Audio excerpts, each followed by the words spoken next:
2004 সালে নেত্রী যে গ্রেনেড হামলা করা হলো, আমরা সেই দিন উপজেলা অডিটোরিয়ামে ছাত্রলীগের এক সম্মেলন হচ্ছে, পরে প্রধান অতিথি ছিল আমাদের প্রয়াত নেতা জনাব আব্দুল কুদ্দুস সাহেব। এই বক্তব্য হতে হতে হঠাৎ করে 5টার সময় কুদ্দুস ভাই দাঁড়িয়ে উঠলেন, দাঁড়িয়ে উঠে চিৎকার করে বললেন যে এই সব বাড়াও, নেত্রীর উপর গ্রেনেড হামলা হয়েছে। 5টা 16 মিনিট 17 মিনিটে, মানে 5টা 15 মিনিটের মধ্যে তাকে আঘাত করা হয়। সেই মুহূর্তে কুদ্দুস ভাই আমাদের বেরিয়ে পড়ল। তখন তো কুদ্দুস ভাই একজন প্রাক্তন মন্ত্রী। তো আমরা গেলাম ইয়েতে, মিছিল করতে করতে বাস স্ট্যান্ডে যেতেই কুদ্দুস ভাইয়ের গাড়ি ভাঙচুর।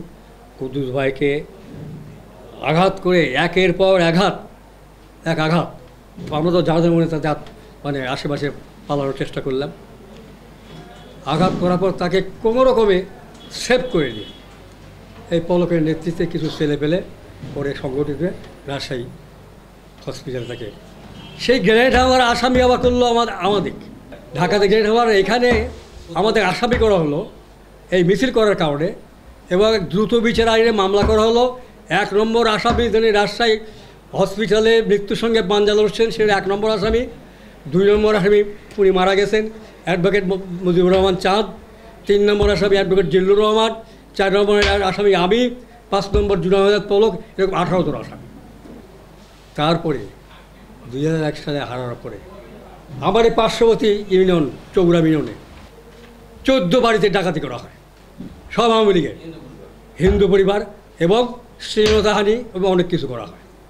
তারপর ওখান থেকে আসে আমার চৌগ্রামে ওই রাত্রিতেই এক বাড়িতে ডাকাতি করে, শ্লীলতাহানি করে, অনেক কিছুই করে। তারপর সুকাশিজনে বিভিন্ন বাড়িতে পলের বাড়িতে আগুন লাগিয়ে দেওয়া হয়। আমরা পরদিনই আমরা সেখানে গেছি তখনকার বসন্তপুরে, যেখানে 13 বাড়িতে এক রাত্রিতে ডাকাতি করা হয়েছে, শ্লীলতাহানি করা হয়েছে, নারী ধর্ষণ করা হয়েছে। তারা আমাদের কাছে কথা বলতে সাহস পায় না। আমরা যাই জিডি করা লাগবে, করতেই কিছুতেই করলো না। আমরা ওখান থেকে ফিরে এসে চৌগ্রাম থেকে ফিরে এসে থানায় গেলাম, থানা আমাদের ডায়েরি পর্যন্ত নিল না।